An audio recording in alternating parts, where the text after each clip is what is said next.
Coming up, if you get fired in 2024, it may not be actually a bad thing. We'll break that down. And then, are friends really all that important? We'll look at that in the context of work, and I'm going to coach you up. Let's go.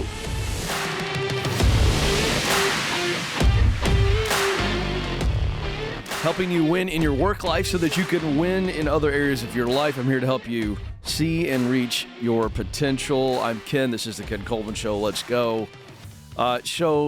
People wringing their hands all the time as we move into a new year.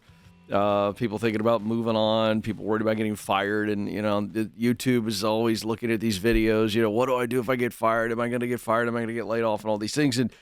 And I will tell you that in full recognition that getting laid off or fired is the same emotional experience as losing a loved one. It's a serious thing. It hurts. It sucks. It's awful. But it's not the end of the world. It's not a career killer. As long as you know the right way to react and respond to it. But there's always a temptation to let the setbacks of life, getting fired, getting laid off, define your value, define your talent, define what you think about. It shakes us up so much. It's such a earth-shattering shock to the system that it can shake the foundation of everything that we know about ourselves. But you have to make a conscious decision not to fall into that trap. The challenges and adversity don't get to define you. They certainly will refine you. There's just no question about that. It's like being thrown into the fire. And that's going to shape you. But it doesn't mean that it defines you long term. So in those low moments, and let's just be very clear, these are low moments. You've got to choose to believe that you're worth more than what the circumstances surrounding your situation have said that you are, or make you feel that you're a certain way. If you do that, I've got great news for you. Your best days will always be ahead of you, and I can prove it. So it's one thing for me to talk about this. It's another thing for me to show you. Let's look at 3 successful people, wildly successful people, that did not let getting fired ultimately define them. First, Thomas Edison. One of the greatest minds the world's ever known. The great American inventor. Fired multiple times. The big one was from his job as a telegraph operator at Western Union. He had requested night shifts so that he could read and work on experiments. So one night in 1867, he's working with a battery when he spilled sulfuric acid onto the floor. It ran between the floorboards and onto his boss's desk below. Boss wasn't happy about it. Not interested in the story. You're fired. You're gone.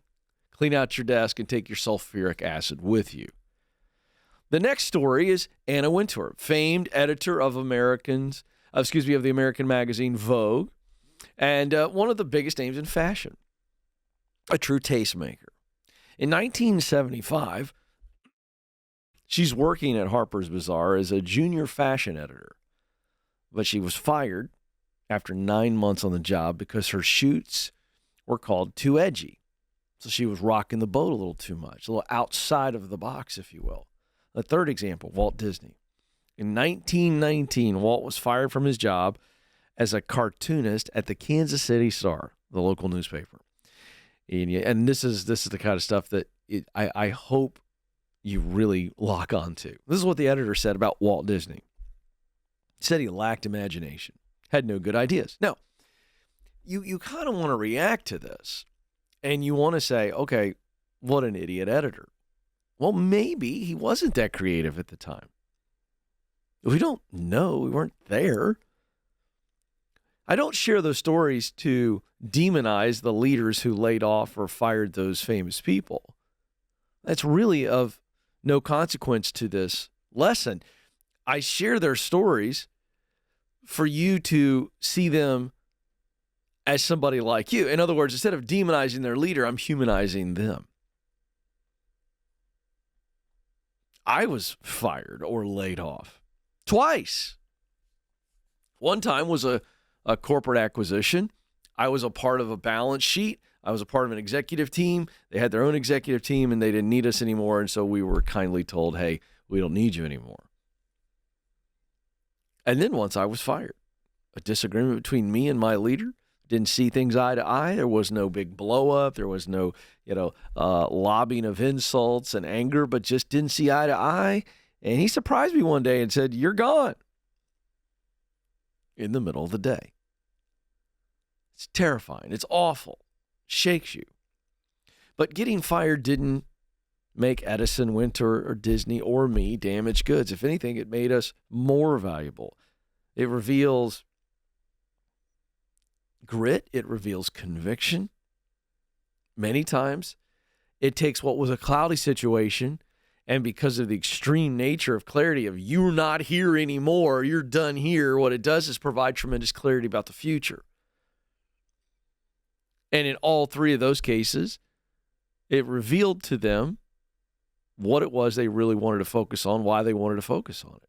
Anna Wintour didn't become less edgy. Walt Disney didn't become less creative. Thomas Edison didn't stop tinkering with batteries and everything else. They kept moving forward. So you can't let a setback, like getting fired or laid off, put a permanent lid on your potential. I want you to think for a moment of why we put lids on things. I've got a tumbler here. You can think of a pot of it. What do? We put lids on things to contain. Simply put, at its base usage, lids are designed to contain, to keep something in the container, right? And the lid keeps it from getting out. The lid keeps it from moving. So if you think about a lid, it is one of the most limiting concepts, limiting ideas that a person can experience. By the way, a lid is so limiting to the human spirit because it essentially says you cannot move forward. You cannot get out. And if you think of the human spirit at its core, it is a longing for freedom. Live the way I want to live. Root for who I want to root for. Listen to the kind of music I want to listen to. Believe in what I want to believe in. Love who I want to love. Whatever. The individual spirit, the soul of a human longs to be free, to make their own decisions, to live how they want to live. That's at the core. I don't care where you're from in the world. It doesn't matter where you were born. Politics doesn't matter. None of that matters. Faith is listen. You give me an atheist and you give me a devout Christian side by side. They both long to be free. This is the great unifier of all human beings. This desire to be free. And so a lid, this idea of a container, can absolutely crush the soul. Well, why am I focusing on this? Because if you get fired in the future, and you might, or if you get laid off in the future, and you probably will, you might, if you have been laid off recently. Here's the whole point of this lesson. You cannot control many times those decisions. Maybe you did something you shouldn't have done, whatever. But the point is, the leader, the organization, decided to lay you off or to fire you. You cannot control that. So this idea of the lid, the person who fired us or the person who laid us off actually didn't put the lid on us. How we react to getting fired, to being laid off, that puts the lid on us. In other words, we are our own lid if we're not very, very careful. So practically speaking, just to land the plane on this, if this has happened to you recently, or if it does happen to you, just as the flight attendants kind of tell us, hey, here's what we do in the case of emergency on a plane, let me just give you a very simple process. I think your first 72 hours, those first 3 days, really, really important. Make sure that you surround yourself by people that love you and care for you and just feel safe. Get it all out. Get all the feelings, the anger, the hurt, get it all out. Day 2, have some fun. Do something fun. Enjoy life. Get yourself reset that, hey, life isn't as bad as I thought it was. Then the day 3, tell everybody you know. and that you're ready to get back in the game. And you're going to be okay. This is the Ken Coleman Show. We'll be right back.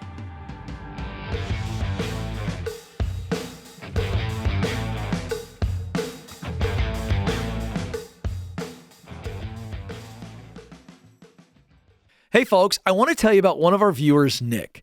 He was a high school chemistry teacher, not making enough for his wife to stay home with their kids like they wanted, and he needed a change. A friend told him about a tech job, and a few days later, Nick also heard about Bethel Tech and their full stack development program on this show. So he enrolled.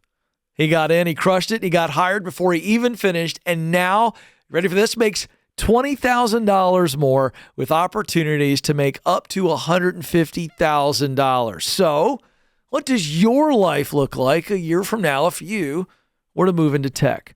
Will you bet on yourself like Nick did? For as little as $5,000 in just 15 weeks of your time, you can learn a skill that will land you a great job in tech. And remember, Ken Coleman viewers get a 10% discount. To find out more, go to betheltech.net/Ken Coleman.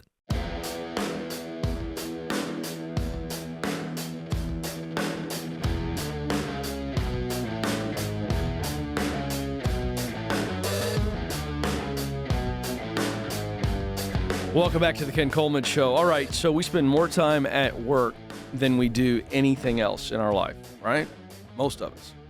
And the idea of doing work that's not meaningful to you is soul-crushing, but then the idea of doing it in isolation is even more soul-crushing.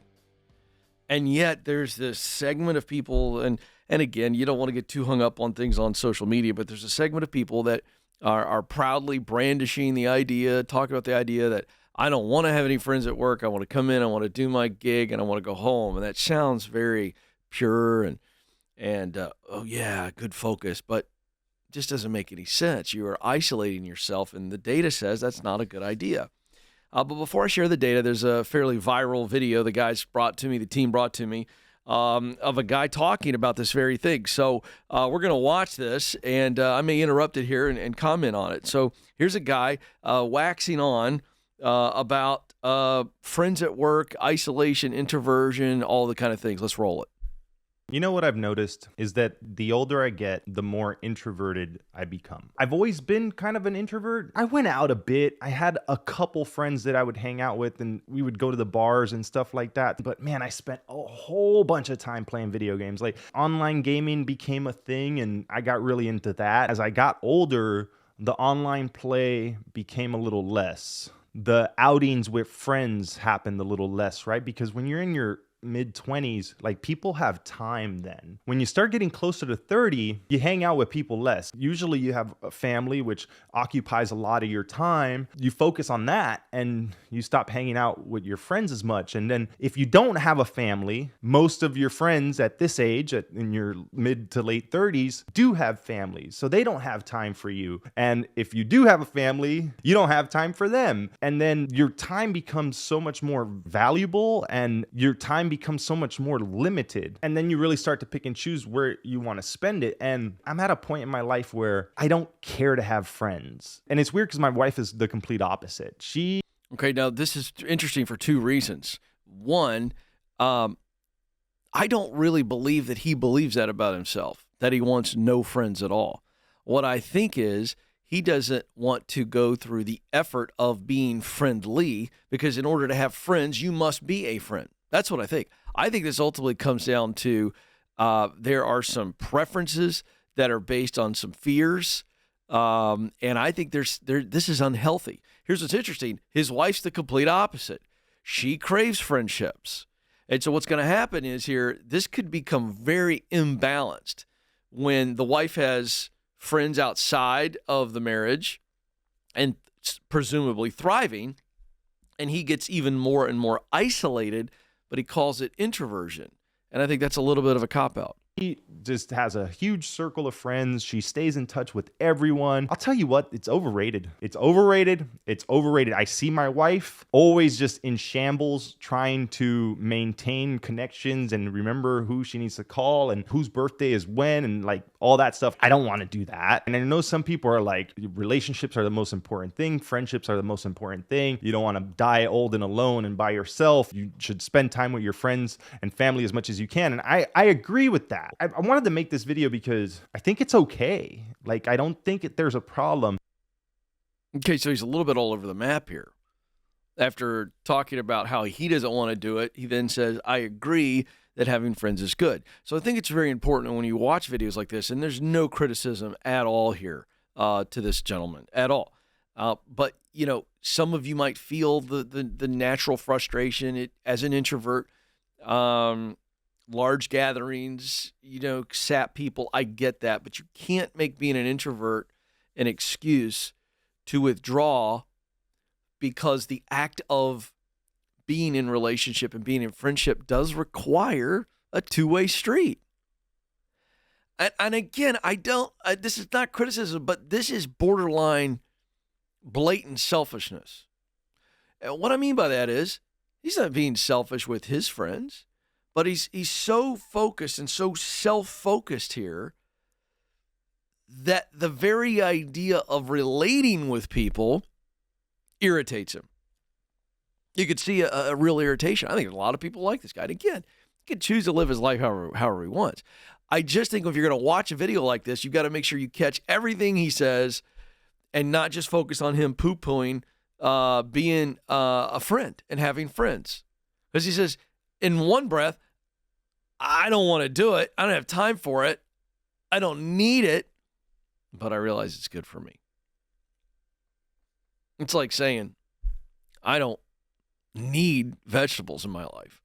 I'm quite fine not eating vegetables, but I know they're good for me. That's essentially what this is. So I don't think it's healthy. Now, you could choose to live however he wants to. Now, let's transfer this conversation now into the workplace. Okay? Gallup, gold standard when it comes to data and polls and surveys, and they do a lot of work in the world of work. And they recently released an article based on some research. It was entitled The Increasing Importance of a Best Friend at Work. Best friends at work provide essential social and emotional support, their study found. Having a best friend at work ties more strongly to key business outcomes. In other words, better friends at work, better results at work. That's a key takeaway. And the big takeaway is that employees who essentially were intentional to go, you know what, she's my BFF at work, or John's my BFF at work. They were friendly. They are a good friend, and thus they have a good friend. That the outcomes are fantastic. I want to dive into the outcomes a little bit more.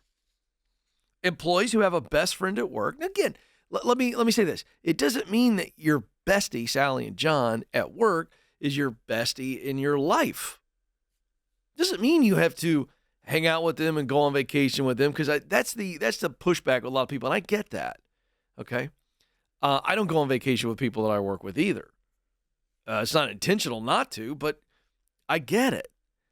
You can have separate lives, if you will, but if you think about the amount of time you spend at work, then you need, for your health, the data says, and for your performance, the data says, a best friend at work. Here's some of the outcomes. Employees who have a best friend at work are significantly more likely to engage customers better and internal partners better. They get more done in less time. They support a safe workplace with fewer accidents and reliability concerns. They innovate and share ideas better, and they have more fun while at work. This isn't my opinion. This is the data. And why is this? Well, a person who has a connection, who feels seen and valued and cared for, they're going to be healthier, just mentally and emotionally healthier and they can focus on their job, not all the other crap that happens in life. Listen, you think about during the pandemic and how crazy that was for people when the world changed and rhythms changed and all kinds of things go on. You think about a day where maybe something bad has happened at home, or the night before your kids melted down, you feel like an awful parent. You come to the office, and the last thing you can be thinking about is adding value to a customer or to your teamwork or to your teammates or to your leader. And when you've got that good friend at work who goes, hey, what's going on? I see something's off today. And you're able to sit with them, and it's not awkward, it's not weird, and you're able to share your heart with them. And just the idea of getting it off your chest, if you will, and them receiving it and encouraging you and guiding you if they can, or just nothing else, loving you, man, that helps that cloud lift. So of course you're going to be more engaged. You're going to be more productive because you're not as distracted. And so that's the value. So the takeaway here, very simple. In order to have good friends, you must be a good friend. The more interested I am in people, the more interested they are in me. It's that simple. The more I serve others, the more likely they are to serve me. The more I care for others, the more they are to care for me. It is a reciprocal reality. And having a really good friend that you can count on, that they can count on you. Listen, some days for you, some of the best days will be days where you can just step in for one of your friends and serve them. So, does it pay to have a good friend at work? It actually does. Think about it and do something about it this year.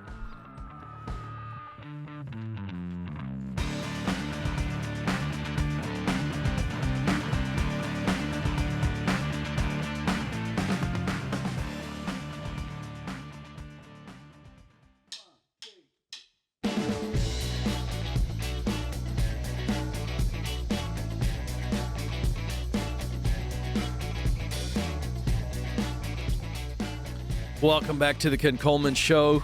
If you're enjoying the program, hey, will you help us spread the word? You can do that by liking the videos you're watching on YouTube, subscribing to the channel, and sharing, and then via your podcast app, whatever you're listening to or what app you're listening on, give us a follow and a 5-star review. All right, time for a coaching session. Let's go to Philadelphia, Pennsylvania. Michael is there. Michael, how can I help? Yes, I can. Thanks for taking my call. I really appreciate it, and it's an honor to be speaking with you. Well, the honor's all mine, sir. What's up? Well, just to give you a little bit of background, I started working about 36 years ago in the corporate world, primarily in IT and as a project manager eventually, and I got my certification in project management. About 3.5 years ago, I took a job with a government agency dealing with aviation because I've been involved in aviation as an avocation, and it eventually moved into a vocation. But what I found in the 3.5 years that I've been with the government is that there have been a lot of changing priorities. I find that the work is unsustainable, and it's just very difficult and stressful to be working in this kind of environment. Fortunately, my manager is a great person that I work with, and he's very understanding of the situation. But I just can't seem to get ahead in all the incoming requests that fall on me. So with that, if I would stick it out for 5 years, I could get a pension, a small one, albeit. But how do I guess the question is, how do I stick it out for another year or so to possibly get the pension and some small benefits while I try to figure out what I want to do with the rest of my career, even though I'm 64 years old, because I definitely want to do something in retirement. I don't want to fully retire, if that makes any sense. It does. Okay, so I want to make sure I heard you correctly. So this is a highly stressful job, but one more year and you get to retire and you get a good pension. Yes. Okay. And if I may just interrupt, I remember you speaking about stick-to-itiveness. Yeah. And, I've always used that mindset in anything that I've done to try to stick it out as best as I can.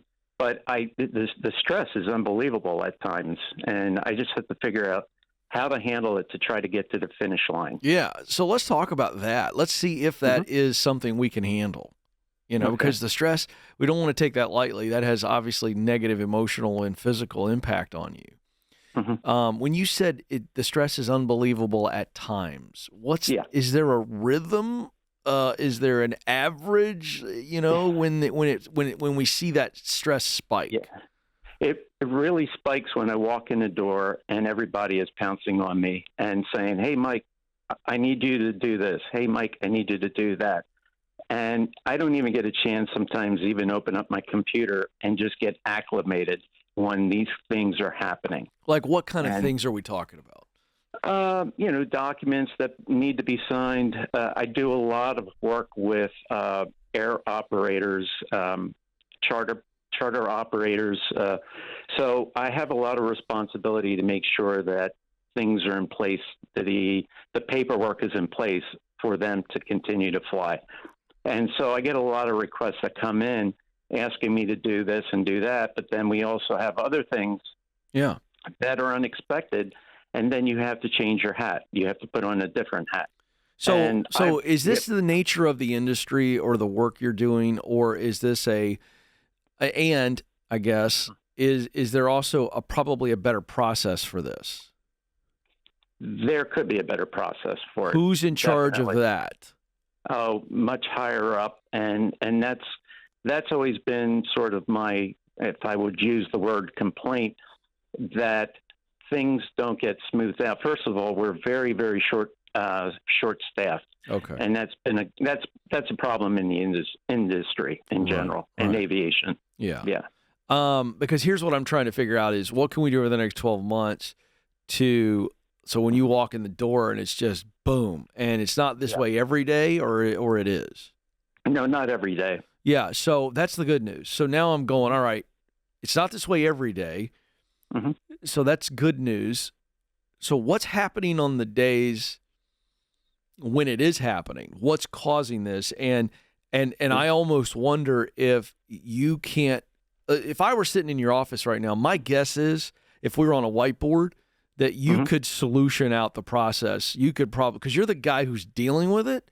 So my guess is you would be pretty good at telling me, well, Ken, this needs to change and this needs to change. And if that were to happen, then I would be able to manage the workflow with much less stress because there's a process and I'm able to actually work and be intentional as opposed to reaction on everything. Correct. Okay. And that does make sense, yeah. Mm-hmm. Well, so we could whiteboard that out, correct? Mm-hmm. Yes, we definitely could do that. Well, then I think that's your number one responsibility right now is I wouldn't necessarily go to leadership right out of the gate because it feels like you've done that before and it feels like they're too busy to try to figure it out. But you're actually the guy on the ground who could figure it out for himself. And do you think that A, you could lay it out, and B, just start telling everybody, hey, look, here's the deal. I know that you need my approval and signature, and I'm going to get it to you. But we've got to change our process so that I can work efficiently with everything else that I've got to do. So so bottom line is your emergency can no longer be my emergency. Is kind of the philosophy I'm coming at this with. Yeah, I see what you're saying. Yeah. But now you got to show them a process and go, now look, if you do this, now this is for the days when it gets crazy. So it's like we'd have to identify, Michael, what causes it to be crazy? What are the circumstances that create these high stress days? And how do we get out in front of that? Yeah. Well, I think a huge part of it for me and a few others within the agency is that we have other people that their work funnels down to us. And that's the part that's very hard to sustain. You know, when you have 15 people and those 15 people, that work trickles down to about 3 of us. Yeah. That becomes a real problem. And, you were talking about efficiencies. I'm kind of driven by that. And that's the one thing that really adds another level of stress because it's inefficiencies that I see all the time. Yeah. And I go, what's the value add? And that's where I'm constantly battling my internal struggles versus what my experience really is. Yeah. And, just to tell you something else, I did your self-assessment, and I've done a number of assessments over the years. My wife kids me and says, well, you've got more self-help books in the house than a library does. But, when it came to things about the top talents, it was inspection, instruction, and organization. And organization is always been a very important thing for me. Yeah. So. Well, here's what I think. Mm-hmm. I think you have to be a part of the solution. Now, you cannot change the behaviors of your higher-ups. So let me just say, I don't want to put that added pressure on you. But to the extent that you can implement some stuff that creates a process and a workflow, and you tell everybody above you, and you tell everybody else around you, below you, beside you, whatever, you go, okay, listen, I just came up with a process because you're better at this than probably anybody else in the building. And so if you come up with a process and then show them how it's not going to affect the timeliness one way or the other by very much, but they kind of go, oh, I get it. And there's always the exception to the rule, but it feels like there needs to be more rules for the next 12 months. And this is, again, this is for you to get in front of this thing and say, guys, there are certain days, not every day, but there are certain days when it is a house on fire, and I've got a process now to where it doesn't have to be a house on fire, to where I can serve you better. That feels really good. Now, to the extent that you can come up with that, and I believe you can, that's what I would do. That's what gets you through the next 12 months. Okay. What can you do to implement a process and communicate the process? Because they need you. Yeah. If you guys are as short-staffed as I think you are, and I believe you, that means you got some leverage, my friend. So I would get out in front of this, and if we can remove 10 stressful days out of the month, that would probably make your life immeasurably better for the next 12 months, which allows you to focus on your future, and you're not stressed out. So I think you have to take control of this. I would try to stick it out knowing what I know now, but only if you take the bull by the horns and change the processes. Okay. And can I just ask a follow-up question with respect to that? Is it important to also set boundaries too? Yes. That's part of it. Okay. So the process that you come up with will naturally have boundaries. That's how that's going to work. The process creates boundaries for you so that you can be more efficient. Love the call, Michael. You're a good man. You're going to finish well. This is the Ken Coleman Show. Press on. Thanks for listening to the Ken Coleman Show. For more, you can find the show on demand wherever you listen to podcasts and watch the show on YouTube. You can also find Ken across all social media by following @Ken Coleman.